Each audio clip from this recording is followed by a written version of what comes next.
Hi folks, I'm Maya, your trainer with AQUA Real Estate. Today is the opening video for NWMLS Form 17, Seller Property Disclosure Form. Form 17 is probably the longest of all the forms, so we will divide up this form into segments. Starting off, we will give a brief intro of Form 17. Secondly, we will explain how a listing agent should review the form to protect the seller. Then we will discuss how an agent could be liable. Lastly, we will finish up discussing the proper procedure to correct the seller's mistakes. The Seller Property Disclosure Form is different than all other forms, as this form must be completed by the seller and never by the broker. The broker must never, ever complete the form for the seller and must refrain on advising the seller on how to answer the questions on the form. But that does not mean you can't explain to your seller the instructions on how to complete the form. The form was written by the Washington State Legislature and is a requirement by Washington State for all sellers to complete when selling their home. The form's purpose is for the seller to disclose the condition of the property to the buyer so that the buyer can make an informed decision on their purchase.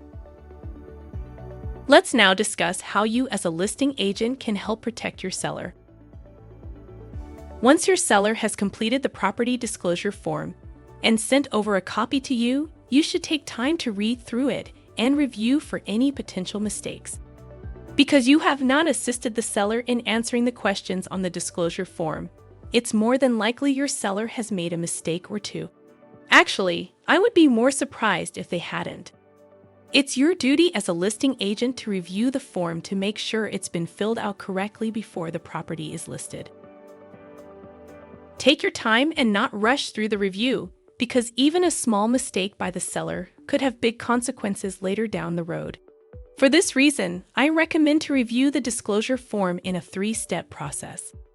The first step, review to ensure every line has at least one box checked. My recommended method, take out a straight edge or a ruler and go line by line. Don't bother reading the questions for now. Only look to see that at least one box has been checked for each question.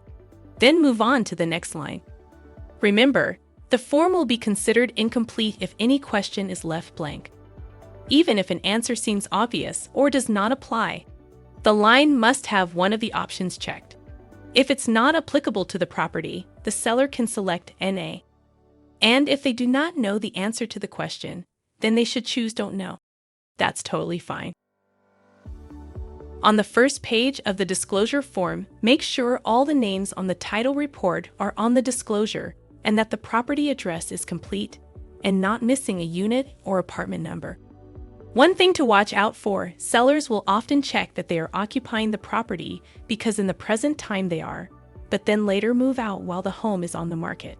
Make sure that you have the seller update the form if the occupancy changes in order to eliminate any inaccuracies. Should you come across any error, keep a running log on a notepad to have it fixed by the seller. Now that step 1 has been completed, we can move on to step 2. In step 2, we will be looking at the yes answers in the document a little more closely. All questions with an asterisk that are marked as yes must be explained. So again, let's go back to the disclosure form for round 2. The disclosure instructions also instruct that the seller not only explain the answer, but also attach any documents they have that are not in public record. So let's take out our trusty ruler and move through the disclosure. Right off the bat, we have a yes answer. But because there is no asterisk on this one, no explanation is needed. Questions 1B through 1I all have asterisks. But in this example disclosure, all were marked no. No explanations will be needed. Now we moved on to the second page of the disclosure. We find our first yes answer that has an asterisk. Since it was marked as a yes, that means it must be explained. There is a blank space on the bottom of page 5 of the disclosure form for sellers to write in their disclosure explanations. The seller should reference the question number and write in the answer here. Should it not be enough space, a seller can write or type it up on a separate paper and just attach it with the disclosure form. If you find any answer that has not been explained, again jot it down and inform the seller. In the first 2 steps, you are looking only if the form was filled out completely, but you are not checking for accuracy. Step 3 is all about the accuracy of the answers. Review the answers to make sure the seller has answered correctly according to your best knowledge of the property. Sometimes a seller answers a disclosure question incorrectly because they incorrectly check a box on the wrong line. Or maybe the seller just isn't understanding the question. If you know a question on the disclosure is factually incorrect, it is your duty as the listing agent to inform your client to correct the disclosure. Here is a list of the top 5 answers that sellers incorrectly answer on the disclosure form. 1K. Sellers may overlook the fact that they have restrictions on their property, especially if they live within an HOA. Covenants, conditions, and restrictions, or CC and Rs, can be found in the title report or in the HOA governing documents. 3C. If a seller is living in a development and their home was built rather recently, the chances are high that they may be subject to a sewer capacity assessment. If you do not know what that is, check our training out about it in AQUA. 4G. If your buyer has done a pre-inspection, this should be an automatic yes. Same for any pest inspection. But what about when the seller did a home inspection when they purchased the home years ago? They should disclose this along with whom did the inspection if they can recall. For 5B. A seller must disclose any leased equipment that they are including with the home sale.